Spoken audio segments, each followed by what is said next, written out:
Hi, my name is John Messina, and welcome to another edition of Hey Coach. Our special guest tonight, coming all the way from Port St. Lucie, is my good friend Jaime Siminski, who's the baseball coach and a longtime baseball coach there, now a dean at Centennial High School. Welcome. Thanks, John. Thanks for having me. Okay, anytime, anytime. Let's talk a little bit about your background, Jaime. You know, how you got involved in athletics, how you got involved in coaching.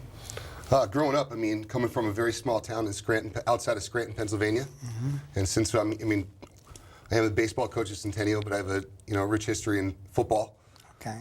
Family history is definitely stronger in football. The town history that I come from is stronger in football. Well, it's a big football area up there, right? Yeah, it's one of those towns you hear about on TV, like Varsity Blues. Man, lights go on. Cops and firefighters are at the game. I come from a school where my father and uncles and brother all played for the same school. Right. So it's pretty neat, taking my young son home and showing him, that town and what it's like around there as well. And you're still playing baseball today, right? You just played in a tournament and hoping you're recovering, right? So played in a tournament this weekend, yeah. I caught about close to 40 innings in 4 days. And, being a couple days away from being 40, blessed to be still able to do that, but paying for it this week. You love it though, right? Love it. Now remember, Never I'm the better. one that's supposed to be recovering, so. Yeah. I got my buddies trying to drag me into softball, but I always said if I could still squat and catch 9 innings, I'll That's great. do that That's as long as I great. could. Now, where did you play in college? I was originally, coming out of that area of Pennsylvania, obviously I got a lot of offers for football, a lot of Division II and smaller Division I offers, but I really, really wanted baseball. I wanted to play baseball in college. Just didn't have that, that catch offer for baseball. Ended up going to a Division I school in Connecticut, Fairfield University, and they were one of 2 or 3 schools that were willing to let me try both. Right. And everybody and their brothers said I was nuts for trying to do it. And I have no regrets. I played baseball and football at a high level for the first 2 years of college and came to a crossroads where I had to make a decision where I was just going to choose baseball. And I always said that if I was going to do that, I'd go south to do it. So that's what brought me to Florida in, 1998. And you went to Lynn University? Lynn University, put my last 2 years at Lynn University, and really never went back. Coaching football is where, got me into education, and I was blessed to start at a school with a rich history at Coral Gables High School. Right. Right around the time where, and this is where my love of the Canes come in, right around 2000. We're not going to 2001. talk about their record tonight, I promise. Not their record tonight, but back in those days, They were tough. I'm coming out of college and I'm starstruck seeing guys like Vilma and Gore hanging around the program. Yeah. And they came from that high school. So with Joe Montoya running that amazing program, and we would have guys like Randy Shannon coming in and sitting down with, talking X's and O's and drawing up plays for us. See, I always think that should be a priority for college coaches, to teach the high school coaches. And you know what? A lot of them do take pride in that. Yeah. A lot of them really do. I always brought this up. I'm doing a little bit of work with the FHSAA, and I always bring it up to them. You got to have classes for coaches to improve themselves, just like teachers. And I know you're working on becoming an assistant principal now, and you're taking certain classes for it because you want to improve. But I always really believe that we are very stagnant in our coaching philosophy. Times have changed. Right. Okay, I'm helping out in Martin County a little bit, and I went back after, 15, 20 years of not, coaching just part-time, but not when I was full-time coach. It's changing. Absolutely. And coaching is adjusting. But there's got to be some classes that people, college coaches, people that have been coaching for years, able to work out these things and be able to improve the coaches that we have, There's certain things that, the structure of it all, it would definitely help, and I know you're an advocate of that, and I agree 100%, that, just throwing a young guy with talent that's played at a high level, throwing him in the fire as a coach sometimes it works, but other times they need to know the back, what's going on behind the scenes, how to handle situations. But I think a lot of times the players, the young men, student athletes now, young men and women, they want to know why. When you tell them something. Years ago, you would just tell them something, they do it. Now it's why. Right. So, my big thing is now I'm going to tell you why, and you're going to tell me back what I just said to you. So you explain to me why. But What do you think has been the biggest change all the years you've been coaching with the student athletes? Well, the first thing that comes to mind with baseball is, obviously overdoing it, travel ball, nonstop. Yeah. I know I've watched your shows talking to, the various people you've had on here, and again, why are we having so many Tommy John surgeries? I believe firmly in, having a structured off season with development, with structured conditioning and development, giving the arm a break from throwing, and developing the body. We're away from that, especially down here. We're blessed to have the weather we have, but it works against us in some ways, and that's a battle I've always fought as a high school coach since, I've been a Centennial since '06. And it's only gotten worse, where you try to talk to your students, your student athletes, about shutting down their arm, but it's just a continuation. It's your spring ball happens, and they get right into summer ball, and they get right into showcase ball. And I cringe every time I hear the word showcase, because if you're a pitcher and you see the radar guns on you, what are you going to do? Yeah, I had Rob Murphy, who's coaching over with us in Martin County. Yeah. And Rob pitched for many, many years with the Red Sox and with Cincinnati. And he said when he was growing up, there was an off season. Right. And we were talking about our team this year, and we lost in the regional finals. The next day, the kids were playing in travel ball. I mean, you're going to have time to be a kid. And I really believe that. You know, and again, we're blessed with this weather, but coming from where I came from, it was basketball season. We were on the courts. It was football season, and then basketball season, and then baseball season. After the fields dried out. But and again, we're playing teams from up north, be it Chicago or wherever these teams come from in tournaments. Yes. When we play the spring break tournaments, and I'm kind of seeing, look, that shortstop is their quarterback. Right. And that center fielder's a wide receiver or a point guard. Right. And that the agility and the different sports really do help you develop in baseball. Now it's just down here, it's too much specialization. When I first started being an athletic director, we had so many young men and women playing 2, 3 sports. Right. At the end, after, I did it for 30 years, at the end, you had very, very few because of the specialization. I guess, you look at maybe the parents are guiding them that way, but I'll give you a great example of somebody that's not doing it. Look at Kyle Murray from Oklahoma. He's a first-round pick. I think he was what? The Oakland A's. First-round pick at Oakland A's, like the 10th pick in the whole draft. Yep. And he's the starting quarterback at Oklahoma. Right. Now, who knows how that's going to come out? Because I think he's the favorite for the Heisman, and we'll be talking about college football in a minute. Right. And I think he's the favorite for the Heisman, but Oakland's got all this money on the table. Sure but at do. least they're allowing him to do 2 sports. There's not too many other, when you were mentioning that your coach, when you started at Fairfield, they're going to let you play 2 sports. They don't do that too much anymore. No, not much. They need you around for spring football, which is very important, and I get it. They need you around for off-season baseball, and I get it. But the athleticism, agility, off-season, it's needed. I believe. And one of the other things is years ago, we had less sports in the FHSAA. Sure. So you usually had a break. You had about 10 days between the fall and the winter, the winter and the spring. Now there's a complete overlap. It hurts. The overlap, it is hurting kids from making those decisions to play those other sports. Hey, I'm not going to miss the beginning of, or the end of this season for the beginning of this one, and vice versa. So. And it doesn't stop just with the end of the playoffs, because now they're scheduling bowl games or special tournaments, bowl games for football, special tournaments for basketball. So you can have some of these teams that would start in August, beginning August for football, all the way to Christmas. Okay?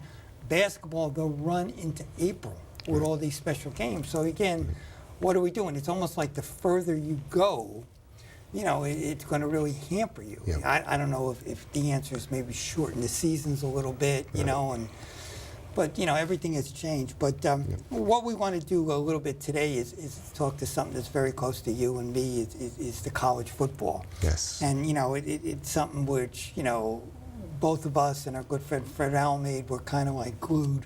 I know you guys are a little more consumed with the Hurricanes than I am, but we're getting near the end here. And one of the things, is now you have the college football playoffs. which college football's got to be the only sport where everybody doesn't have a chance to win. Right. We agree with that? Agree. No matter what UCF does. Okay, I'm just throwing them out because it could be Utah State, it could be San Diego State. If you're not in a Power 5 conference, you cannot win the national championship. Correct. You can go undefeated, you could beat everybody by 30 points, you're still not going to go. Right. You can Why is self-proclaim.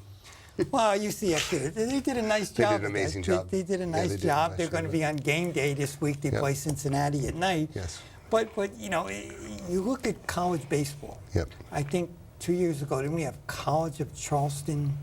Yeah, they were in the World Series. They won it. Yep. They won it. Yep. Okay. And then with basketball, how many teams like Cinderellas. Vermont and George Mason? Cinderellas have a chance. Butler won 2 years. Everybody's got a chance. Why do you think that is in football?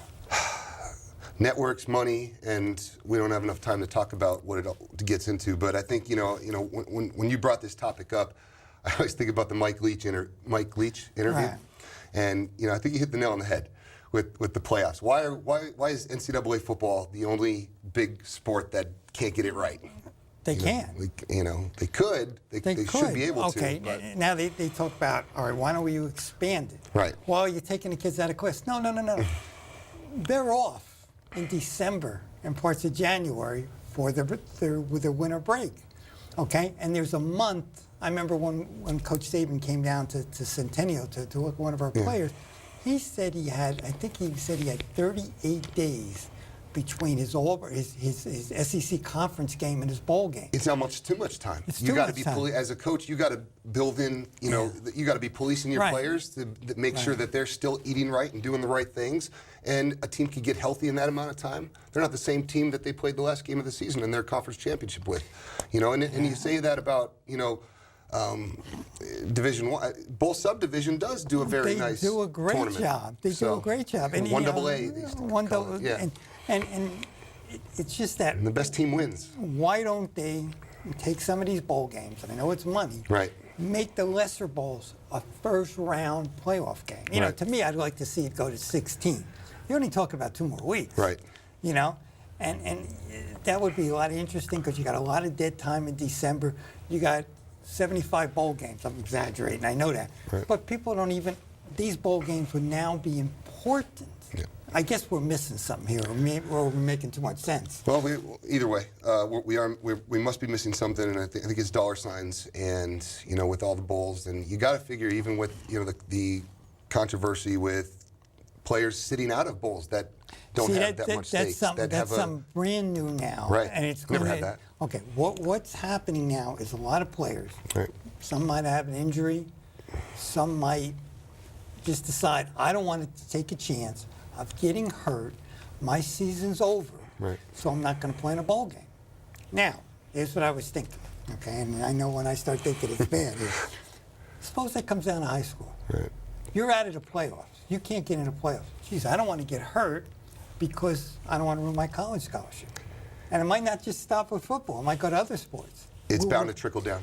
Everything trickles down. Right. And we're afraid we're losing the team concept anymore. And pride in your school, and really playing, going out from the day you signed with that Yeah. school or the day you stepped foot in Yeah. that high school, knowing that you're going to finish on a note where you're giving that school your all. Right. You know? And that brings us to another topic. Do you think that college athletes should be paid a stipend?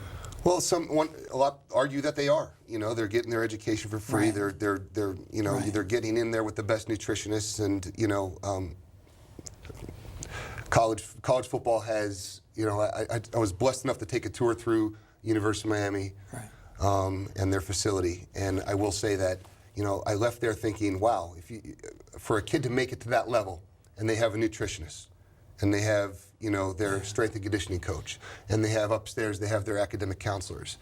If you get to that level and you blow it, you screw up, that's wow. It's tough to swallow. Well, you look at both sides, Right. okay? Our family members, our kids, okay, so even if they had decent grades, they're still paying for college unless they get a full scholarship, okay? Right. Yep. Football players, I'm not just saying football, a lot of athletes in general, but football mainly, they're getting the free education. Right.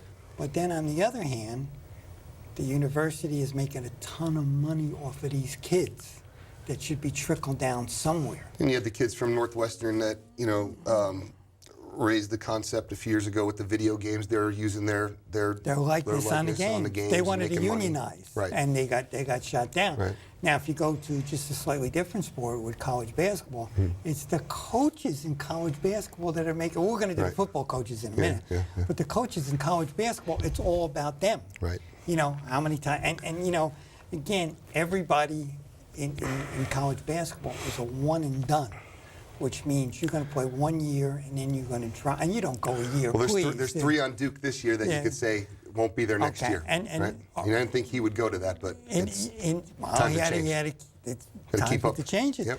But do they really go that whole first year? As soon as basketball's over, I think they're done, right? What do they have to lose if they stop going to classes Right. after that first? Ben Simmons at LSU, they Right. did a great documentary on him. Yep.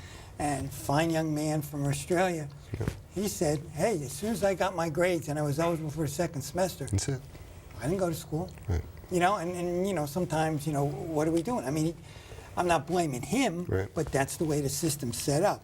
But, with the college football playoffs this year, and I know they have this big committee. I know we lobbied to get on it. We got rejected this Just year. shut down. We got shut down this year. We'll try again next year.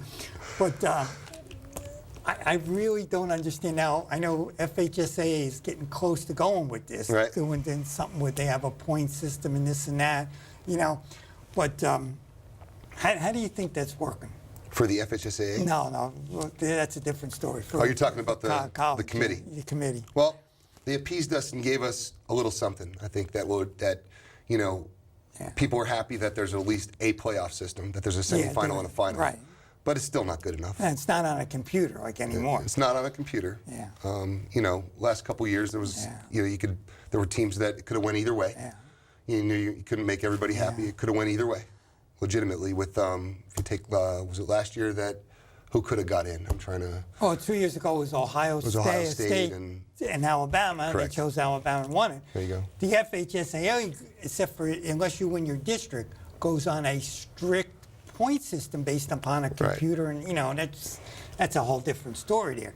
But going back with the college, I mean, why aren't they expanding it to 8? Why are they keeping it at 4? I don't have the answers to that. Yeah. Well, we talked a little bit about it, but Yeah. they'll bring up schooling and things like Yeah. that. But if both subdivision could do it and do it successfully, Yeah. why can't 1A? And it's so much lobbying there. So let's talk a little bit specifically, Yeah. okay? Basically, the rankings haven't changed in 2 weeks, okay? I think everybody's been the same, the top 10 for almost 2 weeks Right. now, okay? Just here. This is the week where everybody hates, Right. okay? Now we're talking So week 12? I think we're week 12 or something like that. Yep. Because everybody's playing, I hate to say this word, everybody's playing a patsy this Mm-hmm. week, okay? You look at the SEC, I mean, I think the closest game is supposed to be like 25 points on that. Right. Nick Saban had a proposal a few years ago that all the Power 5 teams should make their whole schedule Power 5. Right. Now, that would be, so you say you have an SEC team like Arkansas. Instead of playing Arkansas State this week, and nothing against Arkansas State, play Minnesota. But that would knock out the Power 5 would never have a prayer there. Right. They'd be knocking each other out. And that's what the SEC is doing pretty much besides Alabama, that stands alone. Which is on it. Right. Which teams do you think have overachieved this year? Okay, I mean, if you look at the rankings in the beginning of the year, which teams do you think have really overachieved in college football? I'd start with LSU. I think even though they're 8-2 right now, but coming out the gates, I think they were hit with a huge challenge from the start, and they answered the call. I would, my bias would say that, the targeting call on Trajan Bandy, changed a little dynamic in that game, and things would have went differently. And the decisions with the quarterback for going in, maybe what would have happened if he, made certain decisions. But, Ed Orgeron, you got to take your cap off to him from how they started the season. Their offense has been overachieving. Okay. And, he was, up until recently, I mean, I would think he still is a candidate for Coach of the Year. How about Washington State? See how it all ends. Another one, our buddy, Mike Leach. The Pirate. The Pirate. The Pirate. Yeah, great interviews. Oh, He definitely terrific, wins terrific. the national championship for interviews. Love Yes, him. Yep. So. So he's up there too. Yep. But again, is this good enough for some of these schools? And now let's take Markwick, for example. Right. Every year at Georgia, he won 8, 9, sometimes 10 games. Well, it was a lot of 10 games. You know, sometimes he got to the finals, and what happened is he never satisfied everybody there. And it's a shame he has that, you know, tag on him where, you know, Markwick can't win the big one. And I'd like to see if he had that chance. Okay. You know, he hasn't really gotten that chance here yet. Yeah. You know, last year didn't end well, losing 3 in a row, including the bowl game to Wisconsin. Yeah. You know, and then the continuation into this year and how things started and how things are now. But, you know, teams just establish a culture. And, they, you know, when it comes to the point where losing one is not even acceptable. And I can remember those days back in Miami where, you know, early 2000s where, wow, we're not supposed to lose one. Unacceptable. That's true. You know, and that's where teams like Bama and Clemson are these days. You know, and I can't say that for many programs in college football, but, you know. And who actually makes the decisions? Is it college president? I don't think it's the AD anymore. It's the college president, board of trustees. Who makes the decisions to get rid of these coaches? Well, money talks. And Okay. and if you look at where a lot of the decisions are made, I would have to point to the boosters. Okay. And I can remember, you know. Now explain that to everybody out here. What did the boosters supplement a lot of these coaches' incomes? Is that correct? Well, and I don't know the dynamics of that. I'll be Okay, honest with you okay. about you know the NCAA rules and as far as how much of booster money could supplement coaches' salaries and stuff like that. I just know that if you look at things like the new Stafford Center at Miami and who funded that. Yeah. Okay, and if you look at programs like Oregon and their facilities, top-notch facilities, who funded that? You know, it's But coming then from the they throw boosters. things in. You have the coach from University of Connecticut, Randy Edsall. Randy Edsall. Who's 1-9. The defense is the worst in Division I. Right. And he gets a bonus every time he scores first. now figure that one out. The Okay? contracts are baffling, and you know, if you want to get into hot seats and buyouts and stuff Yeah. like that, you know, stemming from what you just said, contracts. I don't know. Some of these people have phenomenal agents to be working in buyouts, like Willie Taggart's buyout. So a buyout for everybody out there You know, is even if you fired a coach and you fire him without cause. Is that correct? Right. Okay. You fire him with cause, you can nullify the buyout. Correct. You fire him Now, without define cause. Cause could be anything. Right. Okay. Breach of contract. Breach of or, contract. you know, insubordination. Something like that. Or, But if it's just losses. Or cheating. Right. You know, if it's just losses, Bobby Petrino just got let go. And whatever. And I don't know if you know how he got let go. It's kind of. He was on a show. He was doing his It's on the TV bottom show line. live, and I on heard the this. bottom of it said you just got fired. Breaking news. Breaking news. Yeah. And you know, it's cruel in a way, but he's got a buyout at like $14 million. Louisville's still paying their AD for a buyout. They're being sued by Rick Petrino. Right. So, and they had to pay, I guess they brought the new basketball coach in from, I think it was Xavier, and they're paying his buyout from Xavier. Right. Where's all this money coming from? This is worked into, like you said, should players get paid? You know, I mean, the There's the coaches point I are was trying to making get, yeah. tens of millions of dollars with Yeah. buyouts of, and again, you mentioned Petrino, so I just think about his rap sheet. Yeah. You know, if you really think about the road he took and the problems he got into and the opportunities he still received after the problems he ran into, up and leaving Arkansas, going to the Falcons. Just walking out on Just the Falcons. walking out, Falcons. and then having an opportunity to go back to Louisville, and you know, a Heisman Trophy winner fell on his lap. But after that, Yeah. you know, post Heisman quarterback, he struggled, and teams are actually looking at these coaches saying, "Wow, it's actually going to be more expensive to get rid of this coach than to ride this out." And you look at some of these coaches, especially on the sidelines, and I know they're making a ton of money. I know you and I wish that we had some of that money, but some of them are miserable. Right. Yeah, They I do look at Urban Meyer. I think he's going to have a heart attack on the sidelines. I hope he doesn't, but you know, it's just you're not happy. And you know, I had the good fortune of meeting Nick Saban when he came down to Centennial for one of our players, and I thought he was just fabulous. But his philosophy is, I'm never satisfied. Right. I'm going to push you guys to the limit, and when's good enough? So then you got to. I always look at things like this, and I know we're jumping from college, and I'm going to change tunes to the NFL. Why the heck would John Gruden leave this stress-free, fun job talking to a camera, analyzing others, making pretty good money, to go put himself in that stressful situation? Don't you think it's the challenge? It is. It is It's the just who challenge. they are. Okay, I know we got $100 million. Right. It's the Ain't about challenge. that. Can I take this program? Right. Now here's a program that was, wait a minute, this is a pretty good program. 2 years ago, Jack Del Rio had it in the playoffs. Right. They could be the worst team in football right now. Correct.